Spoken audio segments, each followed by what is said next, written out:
Do you want to make sparks fly with women instantly? Do you want to get her number in under 60 seconds? Would you like to have a threesome with two beautiful women? You're going to learn 10 advanced Jedi flirting moves right now. I'm dating coach and best-selling author Connell Barrett, the real-life hitch. I'm here to help you attract your dream girlfriend by being authentic, not some pickup artist creep. In a minute, I'm going to give you 10 advanced Jedi flirting moves. I'm a Jedi, like my father before me. So that you can do things like take a girl back to your place on the very first date, or get a phone number in 60 seconds. And make sure you watch the #1 Jedi flirting move at the very end. It's a texting move that you can use when a girl ghosts you that gets her to do a 180 and start chasing you for a date. So make sure you stick around for move #1.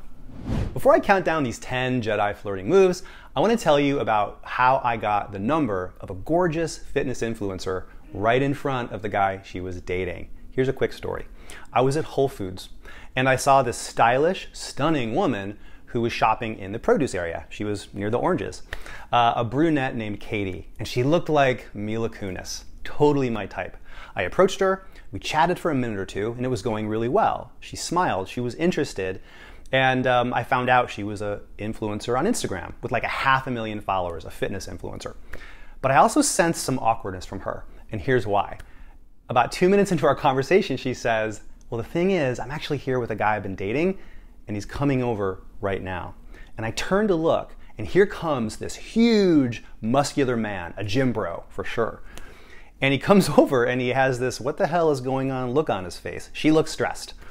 But before he gets to us, I say to her, don't worry, tell him I'm your gay friend. I'm your gay friend from yoga class. She says, okay.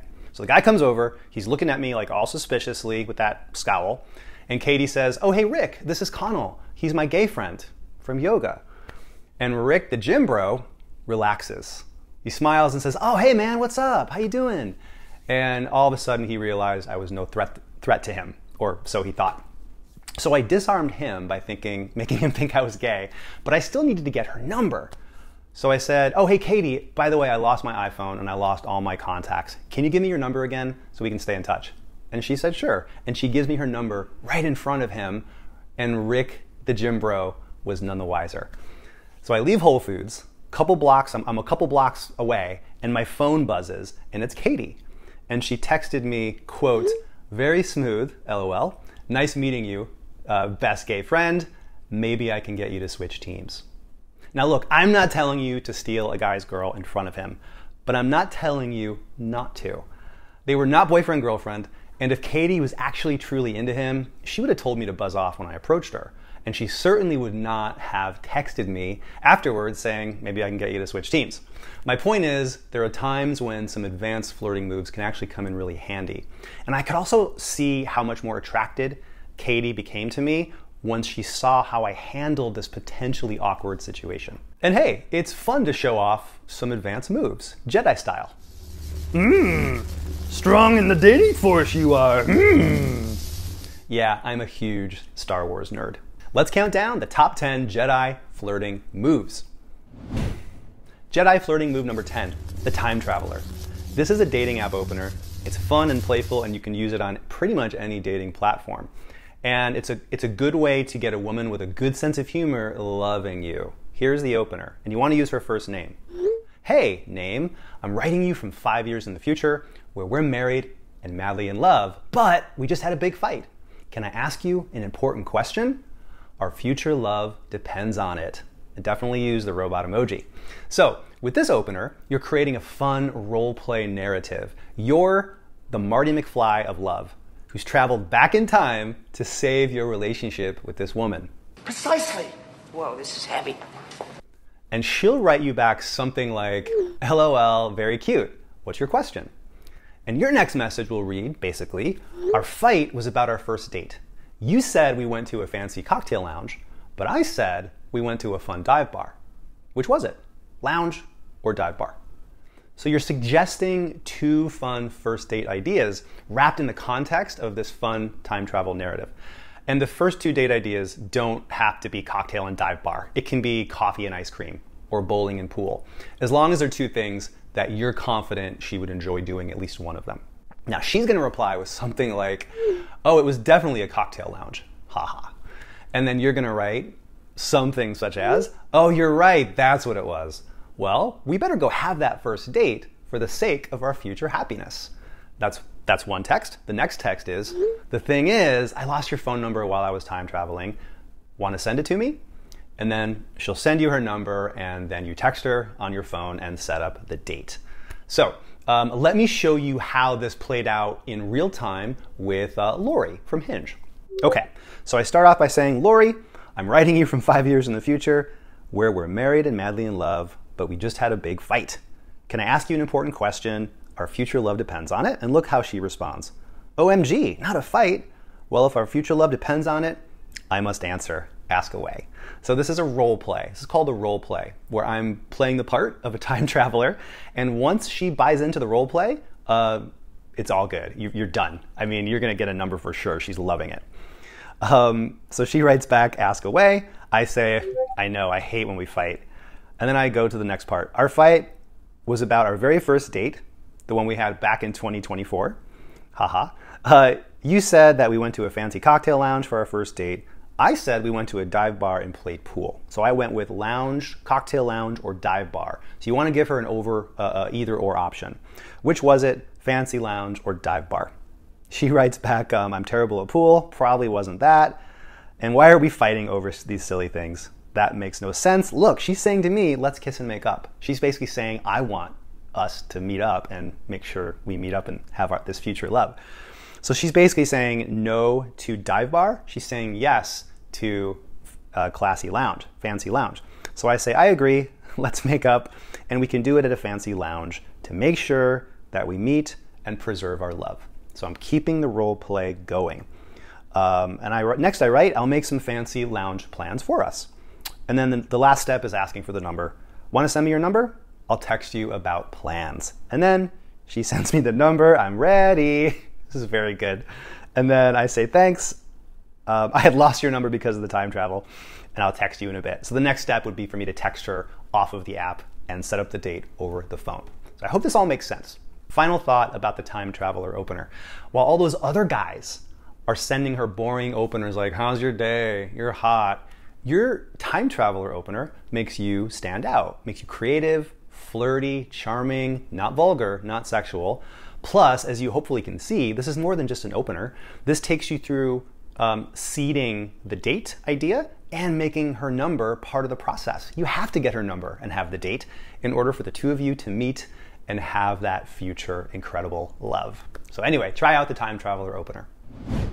Jedi Flirting Move number 9, how to take her back to your place on the first date. Here's what not to do. Don't have a first date where you've been in the same location, sitting on the same bar stools for 3 hours, and then you say, so, want to get out of here? Go back to my place? No bueno. That's not going to work almost ever. Instead, what you want to do is take her to a second and even third location. Let's say you start off the night at a fun cocktail bar. Then you want to lead her to a second location. You want to take her to maybe a fun little dive bar. And then after that, you might want to take her on a fun, like maybe a nighttime walk, or go down to the river, check out the water, or go watch the sunset. Take her to another location, a second and even a third location. And then after you've moved locations, after you've logistically escalated, then it's so much easier for you to say, hey, do you know what? Do you want to come back to grab one more drink at my place? It'd be great to spend some more time with you. And because you've already led her to a second and a third place, going back to your apartment or your home doesn't seem like such a crazy idea to her, because she's already been following you around to some different locations, and that gives her a sense of, oh, we're just making one more stop on an adventuresome, fun first date. The other reason this works is because when you go to multiple locations with a woman on a first date, all of a sudden it feels to her and to you like you're not on the first date anymore. It feels like you're on date 3 or date 4 because you've gone to several places. So have at least 2, maybe even a third location in mind to give her that sense of leadership. You're leading this dating dance. That's how you get a woman back to your place on the first date, but you're doing it with charm and authenticity, not some creepy manipulation. Jedi Flirting Move number 8. Charm the naughty to attract the hottie. So, when you're out socializing, especially like at a bar or a party, you'll sometimes find yourself talking to two women when you're only attracted to one. One you're into, one you're not. Let's call that the hottie and the naughty. Now you may wonder, how do I talk to the girl I like without alienating the girl I'm not attracted to? I still want to be a nice guy. I don't want to ignore her. Well, here's a simple rule. Flirt with the woman you like and just be friendly with her female friend. In other words, be man to woman, that turbocharged form of flirting that I've talked about. Be man to woman with the girl you're into and just be friend to friend with the girl you're not. And here's another advanced move you can use. When you're talking to the hottie and the naughty, let's say it's Stacy the hottie, Kelly the naughty. If they're friends, at some point you could say to Kelly, you could say, hey, let me ask you a question. Is Stacy here as awesome as I hope she is? Because I'm thinking of asking her out, but I'm not sure. Should I run for the hills or should I ask her out? And so what you're doing is you're taking the woman you're not as attracted to, but you're still engaging with her. You're turning her into a matchmaker for you and getting her to tell you if you should ask out the girl you're interested in. This takes a lot of confidence to flirt with the girl you're into through her friend, but it's really a cool dynamic because instead of ignoring the woman you're not that attracted to and having her basically pull your girl away from you, you're actually engaging her, involving her, and she can actually come to really enjoy that and feel like she's helping her friend meet a cool guy, which is you. Jedi flirting move number 7, make her the seducer. I like to do this by misinterpreting an innocent comment she makes as evidence that she wants to seduce me. And a lot of women love this. What you're doing is you're flipping the male-female dynamic and accusing her of objectifying you, which basically subtly tells her, hey, I'm not like those other guys. And let me give you a quick example. Let's say you're on a date and she says, oh, hey, I recently redid my bedroom. You would say, hey, listen, I'm not going to bed with you tonight. Look, I know I'm sexy, but we just met, so let's take things slow. And she'll say, no, I wasn't trying to seduce you. You're like, yeah, right. So you want to look for the opportunities to say the kinds of things to women that women have to say to men. And this is very engaging and enjoyable to women because they're just not used to that. Another example would be, let's say that she looks at your shirt and says, hey, I like your shirt. It's a really nice shirt. You might say, excuse me, my eyes are up here. Look, please don't treat me like a piece of meat, okay? I know I look amazing in this shirt, but I'm more than just a body. I have a heart. I have a mind, okay? So you misinterpret things she says as signs that she's treating you like a piece of meat. It's a joke, of course. You're not literally accusing her of that. You're just saying, you're playing a little game here and making her the one who's pursuing you. The crazy Jedi move about this trick is that sometimes when you just play the game of her trying to seduce you, she actually tries to seduce you. She buys into that role so much that she ends up saying, well, you better come back to my place so we can continue the seduction. And man, that's when you really reach an advanced flirting level. Jedi flirting move number 6, the threesome text. Look, there is nothing wrong with wanting to have a threesome with you and 2 beautiful women. In fact, 95% of men and 87% of women have fantasized about sex with multiple partners, according to the Kinsey Institute. And a separate study shows that just 18% of men and 10% of women have actually had threesomes. So everybody wants it. Very few people are doing multiple partner sex. The menage a trois. It's one of those things that sounds awesome, but it's very hard to put together, like Super Bowl tickets or IKEA furniture. The secret, you just have to ask the right way with a woman who you've just started to date. So when I began casually dating this woman named Natalia, I decided to roll the dice, roll the 3-sided dice. One afternoon, I sent her a carefully crafted text. Quote, hey you can totally say no, but I was thinking, I've never been with 2 women, and I've always wanted to experience it with the right partner. I think it would be super sensual and amazing to do it with you. Thoughts? Maybe you have a girlfriend in mind. All good either way, just wanted to ask. I was so nervous, but I sent that text and I waited and I waited. There was no reply for several hours. And I thought, oh God, I creeped her out. I offended her. Damn it. Late that night, I was nodding off on my couch. I was in my apartment and my apartment buzzer rang. It was Natalia. And she showed up unannounced with a bottle of wine and a female friend. It was a threesome-ogram. So if you want to have a menage a trois, bring it up early in the dating process, after the two of you have been intimate already at least once, but before you've defined the relationship as boyfriend-girlfriend. So frame it as a fun, sexy adventure for you to experience together. Make it an us thing, not a me thing. It's amazing what can happen when you ask nicely. Jedi Flirting Move number 5. How to instantly escape the friend zone. The dreaded friend zone. Okay, you're on a date and you can just feel yourself being too timid, just quickly getting sucked into that quicksand of the friend zone. And you're like, what do I do? Well, what you can do is make what's called an ad hominem statement. Ad hominem means at the man, or in this case, of course, we would mean at the woman. Basically a you statement, Y-O-U. You look at her and say something really direct and man to woman. It's like, you are so sexy when you look at me that way. Or, do you know what's really sexy about you? It's the way you blank. Make a you statement about her sexual attractiveness to you, or about what she is making you feel in that moment. And she may or may not like it. I'm not saying it's gonna work every time, but if you're being too safe and timid and you just look at her and say, you know, your lips are so turning me on. I can't even focus on what you're saying. You have the sexiest lips. Anyway, blah, blah, blah. I promise you, she may or may not want to keep dating you, but you're no longer in the friend zone. You're that guy who's letting her know how sexy you find her. So make a strong PG-13 you statement about her attractiveness to you to instantly escape the friend zone. Jedi Flirting Move number 4. How to get her number in 60 seconds or less. When you have very little time to talk to a girl, let's say you're late for work, or you're sharing an elevator with an intriguing woman, you have to be direct. You just have to go for it. Direct but disarming. So what you do is you suggest a 60-second date. It goes like this. You say to the girl in the elevator as you're walking out, hey, I know we just met and I gotta go in a second, but let's have a 60-second date right now to see if we like each other. Are you up for it? It's a bold move, but it's a small ask. You're only asking for 60 seconds. If she's liking your vibe and she's single, she'll say yeah. And then you simply have a 60-second date. I've literally taken out my phone and hit the timer and I said, cool, here we go. 60-second date starting now. And then it becomes a fun little playful game the two of you are playing.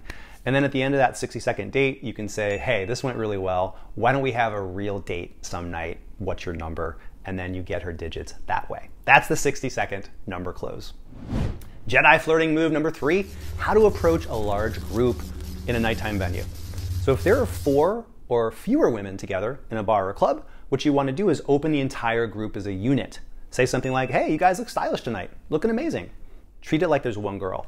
If there's 5 or more, then you would go up to the girl you're most interested in, talk to her as if she's by herself, one-on-one, but then shortly thereafter you want to say, oh, hey, who are you here with? Introduce me to your friends. That's how you do groups. Jedi Flirting Move number 2. Use your home field advantage on first dates. I love the scene in Goodfellas when Ray Liotta takes Lorraine Bracco's character out to the Copa nightclub on their first date. And she's just totally wowed by the red carpet treatment that he gives her. And you can get the same benefit on your dates, but not having to join the mafia. What you do is become a regular at a really good first date spot, like a restaurant or a coffee shop or a lounge, and learn the name of the bartenders, the servers, the manager. Become a regular there. And this venue will become your home field advantage, a place where you feel comfortable, where everybody knows you, and your date will see how other people know and like you, and she'll become more attracted to you because you're getting social proof from other people. I was once on a first date with a wonderful woman named Kat, and we went to my home field advantage place. It's a bar that's right next to the Improv Theater where I do improv here in New York City. And we're on the first date, and Kat and I are getting to know each other, and 3 separate times during the date, people came up to us and said, hey Connell, how's it going? Are you performing improv tonight? And they said hi to her. And at the end of the date, Kat said to me, everybody likes you. You're like the most popular guy I've ever met. And I could see how attracted she became. And she ended up becoming my girlfriend. So find a place that gives you that home field advantage. You get the girl without having to become a mafia hitman. All right, here we go. Jedi move number 1. How to go from getting ghosted to getting the date with that same girl who tried to ghost you. So here are 6 game-changing words I want you to know. Change her mood, not her mind. If an interaction isn't going the way you want to with a woman, don't use logic. Use humor, use playfulness, use something more raw and emotional. Think good emotions that's going to change her mood, not logic that's going to change her mind. So for a few weeks, I had been trying to get a first date with this woman named Gabby, who I met on the league. Kind, cute, really gorgeous, cool graduate student. And we had a back and forth. We hadn't met in person yet. And one day she sends me this kind of basic blow-off message, letting me know that she was gonna start dating some other guy, and it was over. We weren't gonna meet. And so the text exchange you're about to see, I'm gonna walk us through it, is me, instead of trying to change her mind and say, oh, come on, I thought we were gonna have a date. I'm a great guy. Don't you wanna have a date with me? I knew that was a losing proposition. Instead, I decided to talk to her emotional side, make her laugh, have fun with this, and change her mood. And let's walk through what happened right now. Okay, so here I wish Gabby a happy new year. And she writes back, thanks. And by the way, we've been messaging already, but hadn't yet met. Thanks, hey, sorry, I'm actually talking to somebody I'm interested in getting to know, different guy. It kind of happened this week and I'm sorry. I won't be able to do or see another person, meaning me.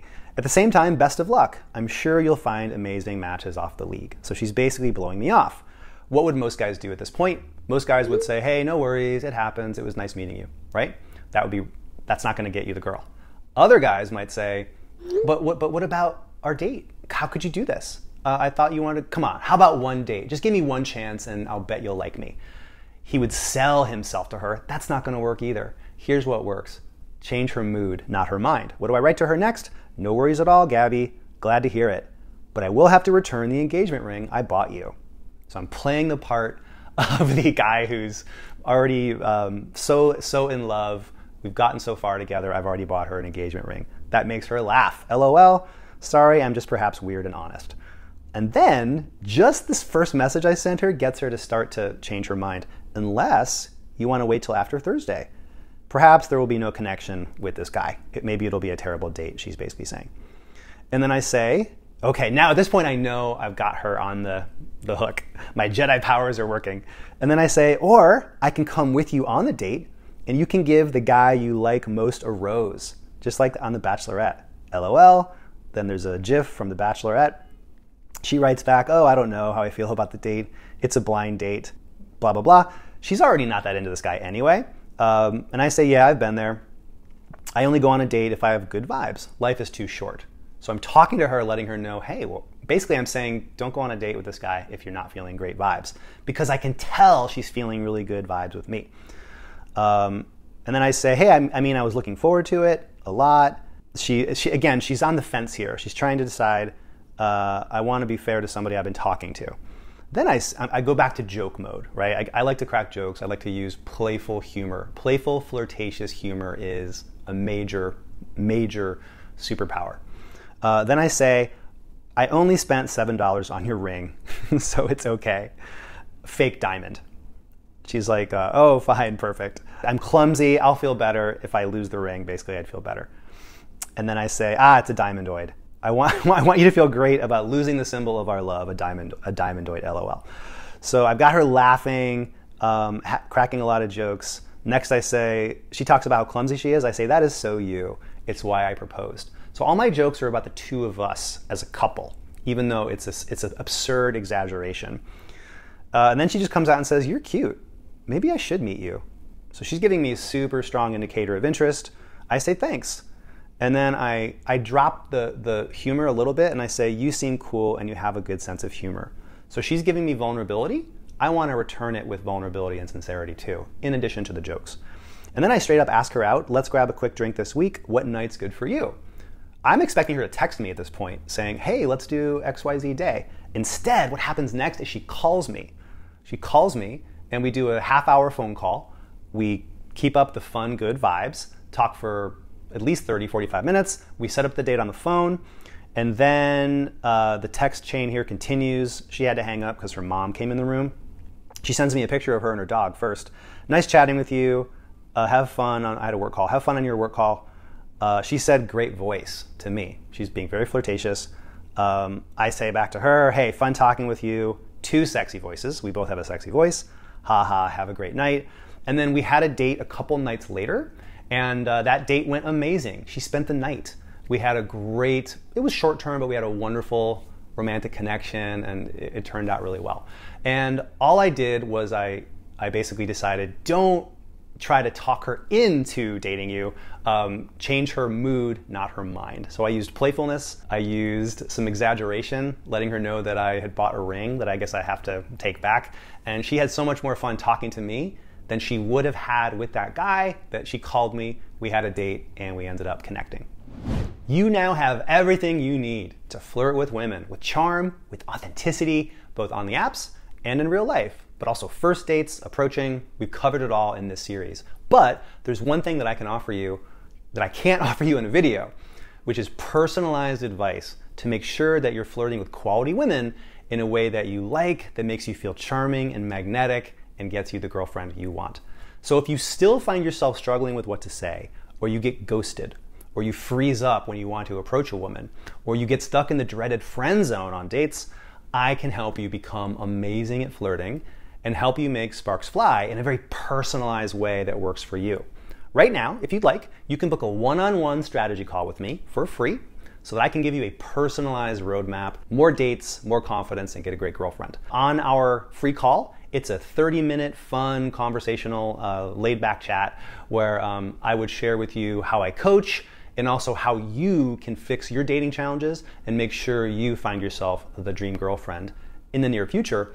And also, of course, always do this with authenticity and class and charm, and never any kind of sketchy pickup artist stuff. So if you'd like to do a call with me for free, all you have to do is go to datingtransformation.com, or you can go down to the link in the little window and click the book a call button. And then you simply just grab a talk time that works for you. We hop on the phone and we talk. So again, go to datingtransformation.com, or just go down and click the book a call link that's in the notes here. And you and I will hop on the phone, and I want to help you gain confidence, flirt with authenticity and charm, and get yourself lots of dates and get you a great girlfriend. So go to datingtransformation.com, book a free call with yours truly, and we'll talk soon. And don't forget, your dream girlfriend, she's out there. She already likes you. She just has to meet the real, authentic you. Click the link, datingtransformation.com, and let's talk soon.